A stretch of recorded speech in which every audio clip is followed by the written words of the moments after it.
Buddy Tad here with a video for you.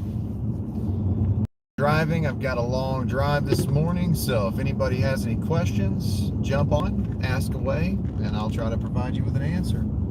Hope everybody's healthy, hope you're happy. I haven't been really doing a lot of content creation just because I've had computer trouble, and the computer was down for 3 weeks. Got it fixed, and now I've been working so much and I just really haven't taken the time. But I've got some videos that I've got to do because I've got some questions from some viewers, and that's always good when I have questions from viewers. I know it's something that you guys want to know, so I'm able to do a video on that. Guys, let me know what you need to know and I'll help you. I can help if you'll let me. In the meantime, what are you doing today? What's your schedule? I'm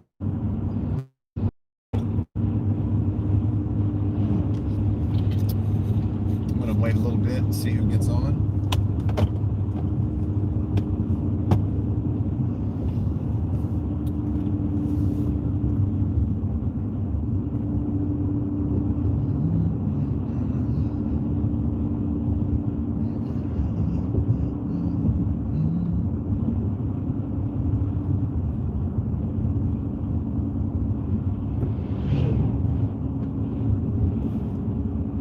What's up? How's your day? What do you got planned for today? Big day? Not much going on? I'm headed to a job. We're going to do a replacement today of a heat pump. We are taking out an old Goodman split conventional, and we're going to put in a split Samsung. And it is going to be a good project because it's going to not only save the customer some money, it's going to look nice. So we're going to make some modifications in the return side so that we can get more airflow. That's what we need. I'm going to let this video go probably 10 minutes, maybe 15, just depends on who gets on here, and if we can have a good conversation, then cool. If we can't, then let's end the video, and I will see you guys here before too long with another video on heat and air, most likely. And then also it might be aquaponics too, I'm not sure. I think I'm going to start my grow. I've been kind of in between whether I should start my grow or whether I shouldn't, just because I really haven't been really looking forward to it like I usually do. Usually I want to do it, I'm like, yeah, let's grow something awesome, but no, not lately. So, but hopefully the passion will come back. Boom! And I'll get awesome excited. Man, nobody's awake. All right, that's okay. Maybe I should do this.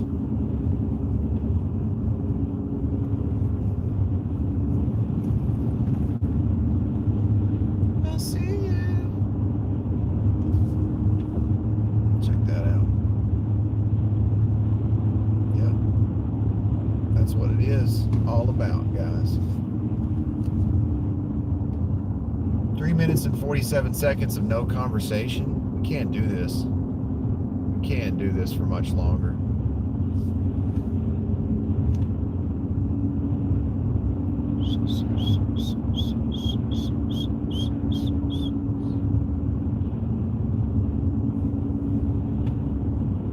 I guess everybody's watching the election. Everybody's watching the election, or they're passed out because they went to bed too late because they stayed up paying attention to it. Got boo-boo. You! What you doing? What you doing today? Conversate with me. Yo! Just him, man. What's happening? What are you doing? You got a big day planned? Where you at? Where's your location? What are you doing? What's everybody doing today, man? What we got going on today? I mean, it's one day past election day, right? Or is election day lasts for 24 days? I don't know what's going on, but What's everybody doing today? Did you stay up late last night? Not that I actually want to talk about the election. I don't really care, but just trying to make conversation. You know, I'm going to be on this video for the next 10 minutes. Might as well talk to somebody.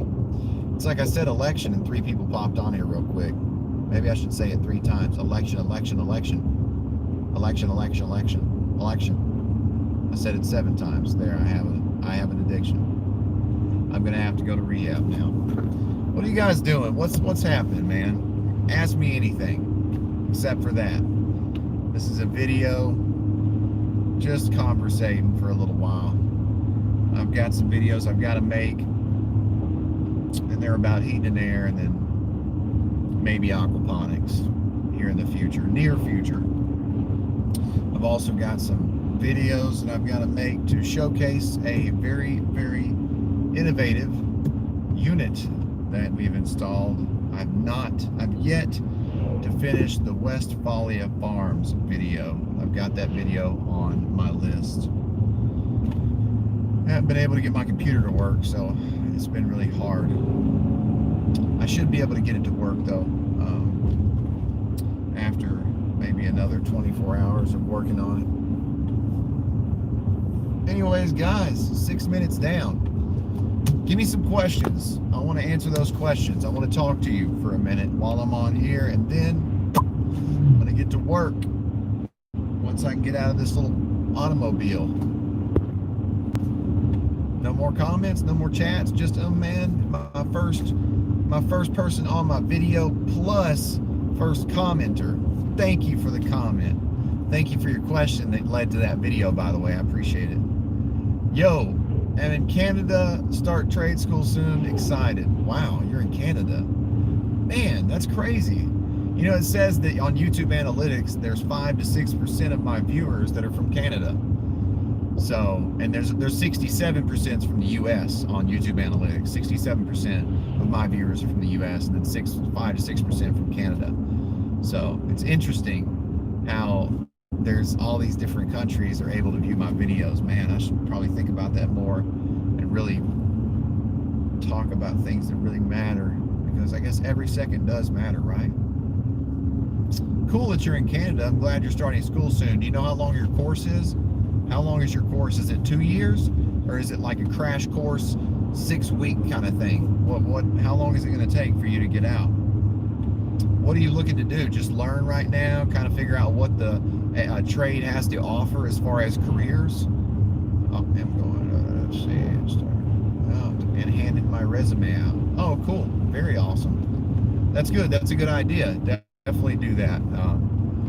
You know, and some employers, they don't want to train, and that's really not the ones you're looking for, the ones that want to train. You're not looking for the ones that are not willing to train, because those want to grow. Those companies that want to train and want to teach people, those are the ones that are wanting to grow. And you've got to have good trained people, and a lot of companies that don't want to train, they're not even willing to hire to give you the chance, you know, because when you're right out of school, sometimes you're not able to make the money for the employer that you want to be able to, and the employer wants you to. So there's a transition period where you've got to be there for, you know, the new hiree, the new employee, so that you can make sure that they are able to, I guess, be able to offer all the services efficiently. And you need to find a good employer that's willing to train. That's something I think I should say to you, my friend. So how long is the course?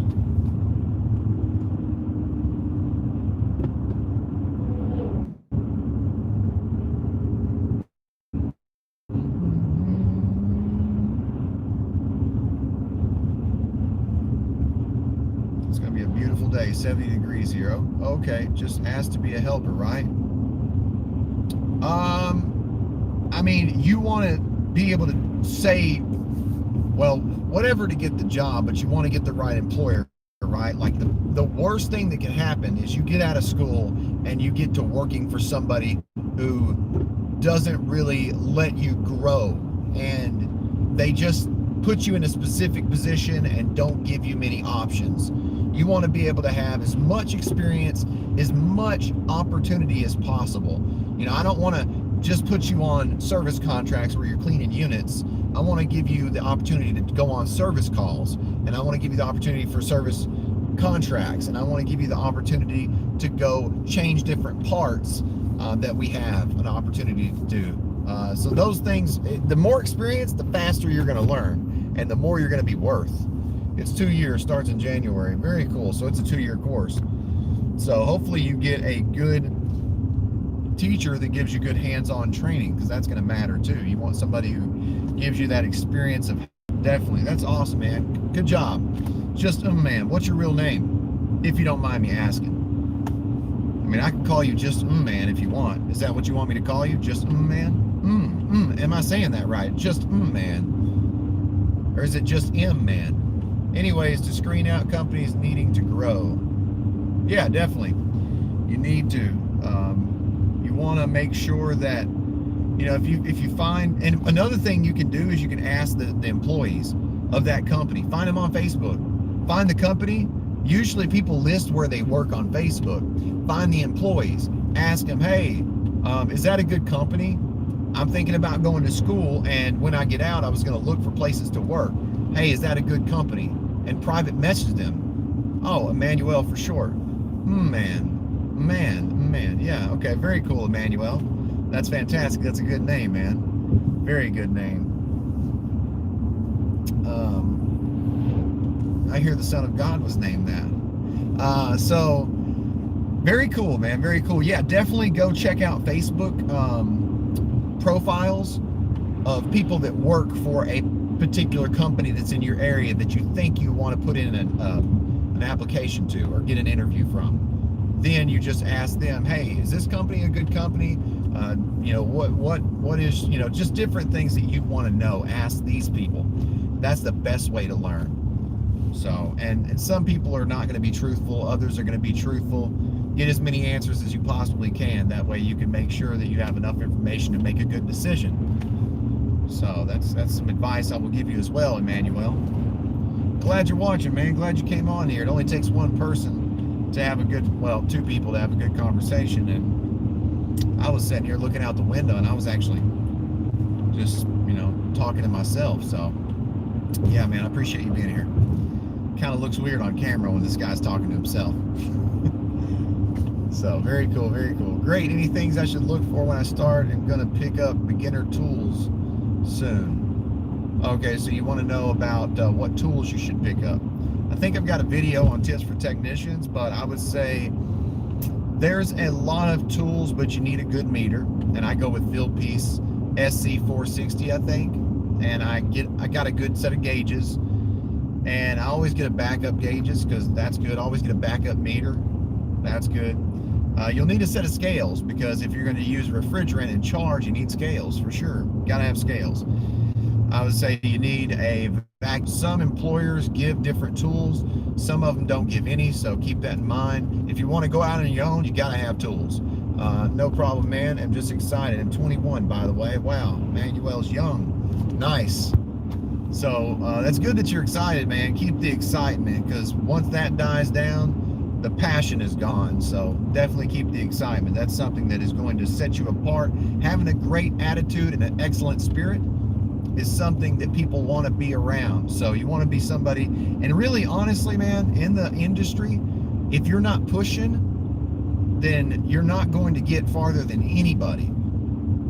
And a lot of people aren't pushing, so it's in your advantage right now. A lot of people, 50% of the people in this industry are not really pushing. And because they're not pushing, they don't have new opportunity. To get new opportunity, you have to push. So, and that's the only reason I get opportunity. It's because I want to do cool stuff, and I reach for it. And I don't really, if I'm not ready for it, I'm sorry, I've got to go for it, because I know I'm not going to be able to have the opportunity. Life is short in this transitory world. You do whatever it is you want to do. Don't let nobody stop you. And sometimes it's yourself that stops you the most. You don't believe in yourself, or you're just upset with it, how things are, and that you can't let that get in the way. You gotta, boom, push for it. So keep the excitement. That's good. What tools you need? If you want to go out on your own, all the tools necessary. You need hole saw kits and sawzall, and you need a silicone caulking gun, silicone gun. You need a heat gun. Sometimes you'll need that. Different applications. You'll need to maybe heat some conduit up to bend it, or thaw out a coil. I would say, let's see. You need a lot of hand tools.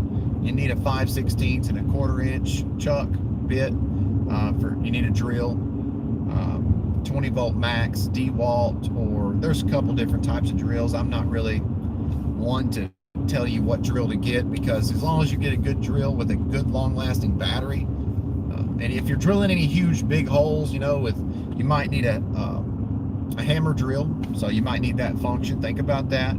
Lots of extra batteries. You need a little vacuum, not a vacuum pump, but you need a vacuum, a little 2.5 gallon vacuum. Going up in attics, tight spaces, you need a little vacuum. Let's see. As far as tools to analyze airflow, temperature, you definitely need a temperature probe. You definitely need a temperature probe or a clamp that you can attach maybe to your meter to measure liquid suction line temperatures.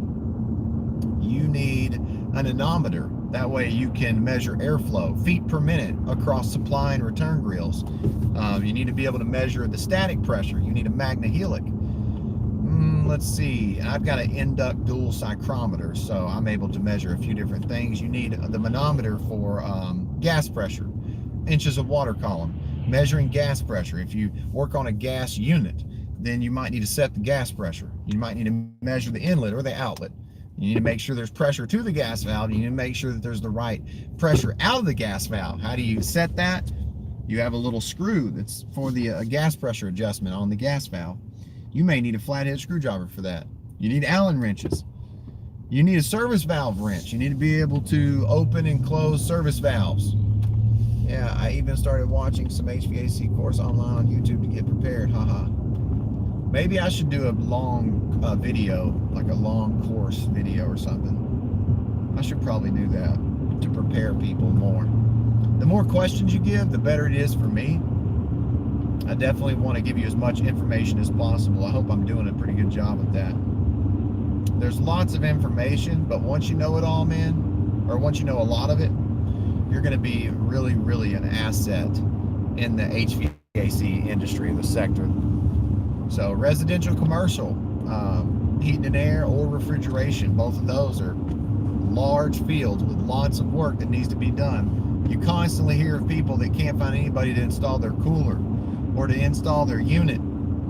I've got people right now that they have their houses in the dry, which means they've got their framing done, the roof is on, they don't have any electrical yet maybe, or they do, but they've just got no floors, no walls, they just got it roughed in, framed up, right? But they've got nobody to do their heating and air, which honestly, I think I've done a video about this in the past. Don't build a house without knowing what your heating and air is going to cost and how you're going to design the duct system if you're using ductwork. Residential or commercial, pros or cons. Okay, how long do you want to spend at a job? How long do you want to spend at a job? That's the first question I'm going to ask you in regards to that question, whether you want to do residential or commercial.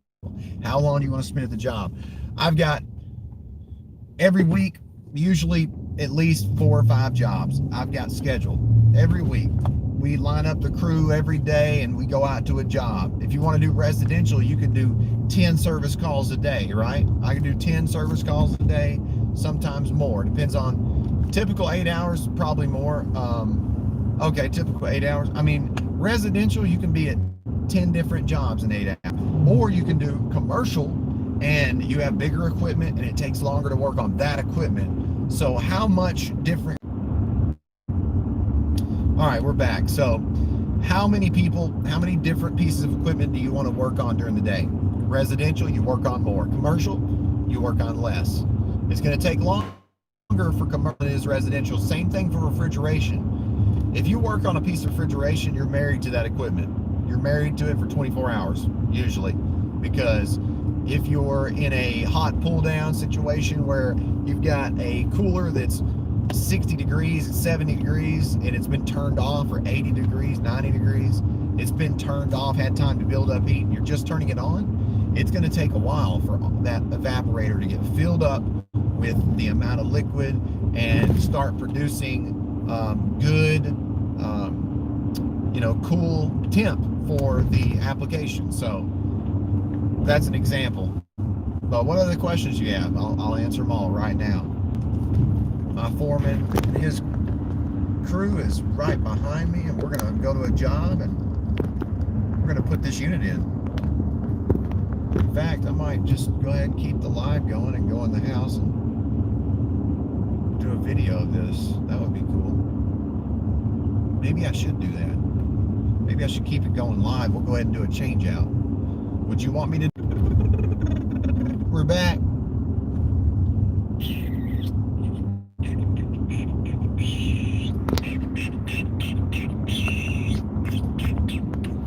Hi, what's going on? It's me. Is that Javier? Javier, what's happening? I hope I'm saying that right. Sweet, okay. Any license I need after or during the course? Okay, so yeah, during their HVAC course, you're gonna need something that's gonna allow you to be able to carry refrigerant and to charge air conditioning systems or refrigeration or whatever it is you're working on. First thing you're going to need is you're going to need an EPA license. EPA license that covers their use of most refrigerants, and an EPA license that's for 410A usually. And there's called a universal, and that's what the license is called. Usually it covers you being able to handle refrigerant. The EPA license is a very short test, and it's a very inexpensive test or course. Very easy. All you do is read. I think it's like 7-10 pages maybe, and it's just about refrigerants, their properties, the laws associated with refrigerants, and it's going to be like $50, right? NATE is something, North American Technician Excellence. I don't know if they have that in Canada, but they have it here. It's a license that it's just basically a certification that you have to work in certain facilities. So there may be certain facilities that require this to work there, like TVA, for instance. They're a power provider. Let's see, licenses. Okay, so if you want to do your own contracting work, then you may need to get a contractor's license. I have something called a CMC, which is a general mechanical. It's 6 categories, and it covers the full scope of those 6 categories, like solar heating and cooling, plumbing, there is process piping, boiler construction, HVAC for commercial residential, HVAC refrigeration. So I've got that license that covers that. I can pull a mechanical permit. So then you've got electrical. If I want to change a unit out here in Tennessee, I have to have an electrical inspection. So I have a different license so that it allows me to pull electrical permits. So it's called an LLE. It's a limited license electrician. Okay, that's what I've had for that. You can get a CE. There is, there's all kinds of license to where you can do different things, like master electrician, where you can do larger, bigger jobs. Like my CMC, my monetary limit's $500,000. I can do $500,000 jobs with the CMC. With my electrician license, I can only do up to $25,000. So I can't do over $25,000 worth of electrical, which I'm not going to do. More than $25,000. In certain facilities, I'd have to have another license to do electrical. Just certain places, that's enough talking. Tovar. Nice. Man, I agree with you, brother. That is enough talking. There's a lot you can cover, man. A lot. Do you have any questions about HVAC? Mr. Javier? Hopefully I'm saying your name right. Let me know if I am. I want to know. Should I join a union? General thought on unions. Okay, general thought on unions. So in a union, you work for the union. So you work on the jobs that they have for you. Union pay is really, really good. You may be traveling, so you don't get to pick and choose where you work. That's one of the disadvantages. One of the advantages is you make more money. Usually you make good money. I won't say more money because it depends on where you're at and what you're doing. But I will say that union, it's going to pay good money and you might have to travel. So if you don't want to travel, then don't do the union.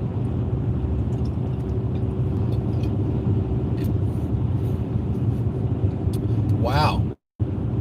Your AC unit's from 1994. Nice.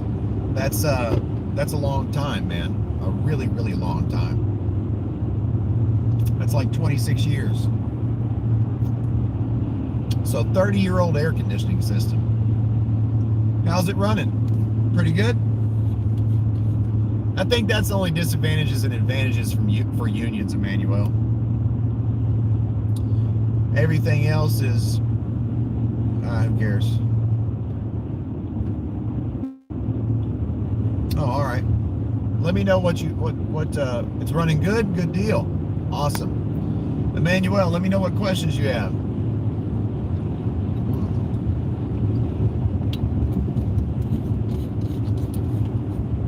I'll get out and show y'all what unit I'm installing. And then we're going to go ahead and end this live. So if you guys have any questions, let me know and I'll answer them. Man, I said I was going to be on here for 10 to 15 minutes and it's about to be 30 minutes. So Emmanuel, Javier, thank you for your questions. Really appreciate you guys being on here and talking to me. It's so nice not to talk to myself. Because, I mean, me and myself, we have great conversations, but sometimes it gets weird because, you know, I stare. So, I stare at myself in the mirror. Sometimes I look really intimidating. Almost here. Any more questions? Emmanuel, what are you doing? Javier, what are you doing today?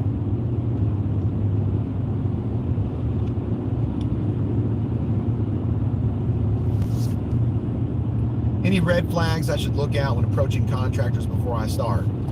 Any red flags when approaching them? Let's see. I mean, you're looking for opportunity. You're looking for opportunity, right? And I'm going to put myself in your shoes. When I was going to do service for the first time, I looked real young. When I would go to people's houses, they'd be like, "How old are you?"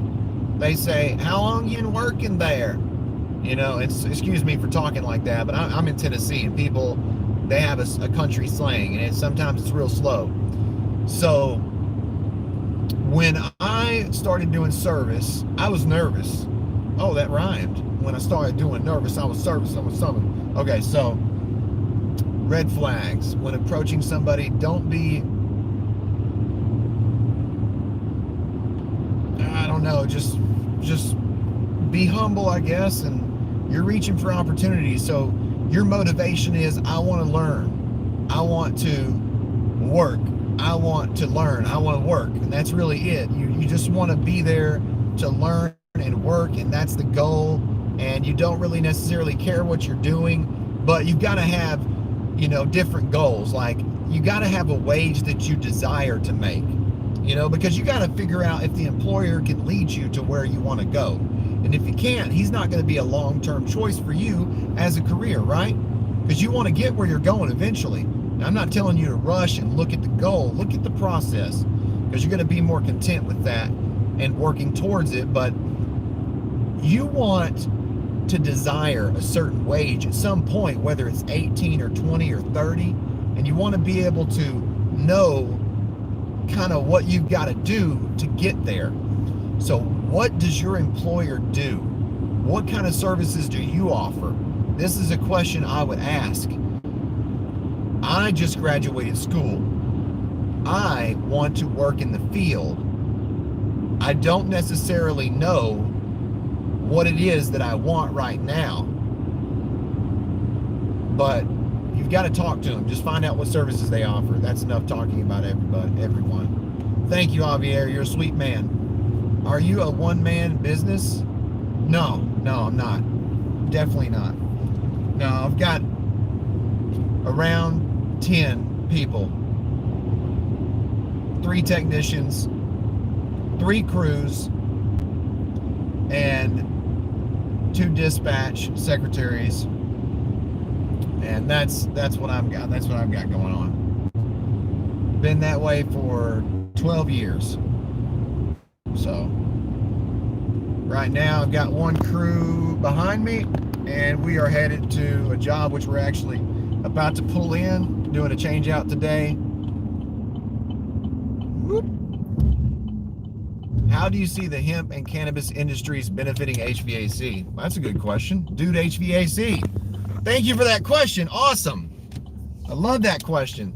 I'm pulling up in the driveway, so I'm going to make this short real quick. I'll probably get out and show you guys the job real quick if they don't mind. But how do I see this? I need a little more time to answer this question, but I'm going to get you real quick on this one. How do I see it?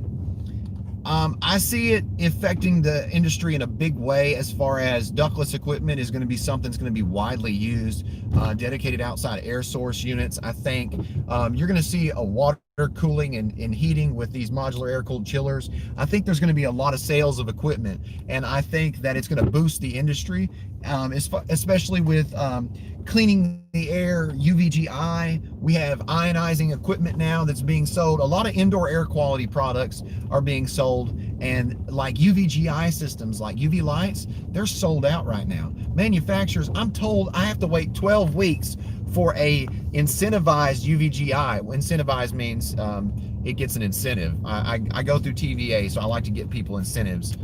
I want to see the AC installed. Okay, Javier. All right, I'm here. Let me hop out real quick, and I'll show you the equipment. And then, I mean, I can do a couple video. I can do a video of this. Let me. Yeah. Right there. I'll show you guys. Hold on.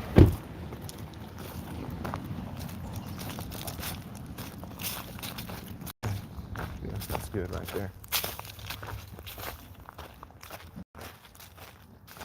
All right, so this right here is the Samsung condenser, and then this is the air handler. There's a lot of stuff in this truck, but this is a 3-ton. That right there is the air handler. This right here is the condenser. This is what we're installing today. All right, guys, got to end the video. Let me know in the comments what questions you have. I'll do videos on it.